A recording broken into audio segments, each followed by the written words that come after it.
চট্টগ্রাম ওয়াসার বিভিন্ন প্রকল্প ব্যাপক অনিয়ম এবং ১৪ বছর ধরে একই পদে থাকা এমডির দুর্নীতির তদন্ত শুরু করেছে স্থানীয় সরকার বিভাগের ৩ সদস্যের কমিটি। প্রথম দিনে নথিপত্র যাচাই এবং প্রকল্প সংশ্লিষ্টদের জিজ্ঞাসাবাদ করেন তারা। তদন্ত শেষে দ্রুত প্রতিবেদন জমা দেওয়া হবে বলে জানিয়েছে কমিটি। শ্রীলঙ্কা আবারও রপ্তানিতে শীর্ষে।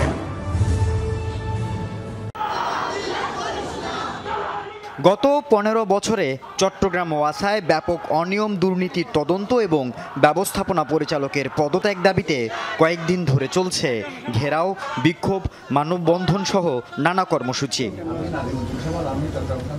এরই প্রেক্ষিতে অনিয়ম দুর্নীতি তদন্তে সকালে চট্টগ্রাম ওয়াসা ভবনে আসে স্থানীয় সরকার বিভাগের মহাপরিচালকের নেতৃত্বে ৩ সদস্যের তদন্ত কমিটি।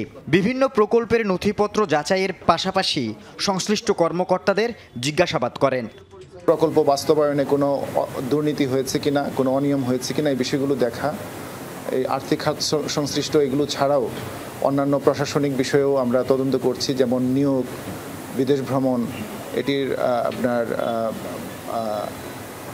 পানির বিক্রয় বিতরণ এবং পানির মূল্য নির্ধারণ। দুর্নীতি তদন্ত শেষে দ্রুত প্রতিবেদন জমা দেওয়ার আশ্বাস কমিটির।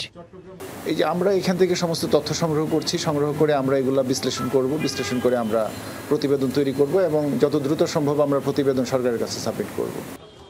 তবে কোনো ধরনের দুর্নীতি এবং প্রকল্পে অনিয়মের অভিযোগ অস্বীকার করেন ওয়াসার ব্যবস্থাপনা পরিচালক। আমি দুর্নীতির ব্যাপারে ওনাদের চ্যালেঞ্জ দিয়ে বলছি যে চট্টগ্রাম শহরের ৫০০ কন্ট্রাক্টর আছে ওয়াসাতে, একটা কন্ট্রাক্টর যদি আপনাকে বলে ফজলে সাহেবকে টাকা দিচ্ছি, তাহলে সেদিন আমি এখান থেকে একদম উঠে সঙ্গে আপনাদের সামনে থেকে বাইরে চলে যাব। আমি দুর্নীতি করি নাই। আল আমিন শিকদার, যমুনা নিউজ, চট্টগ্রাম।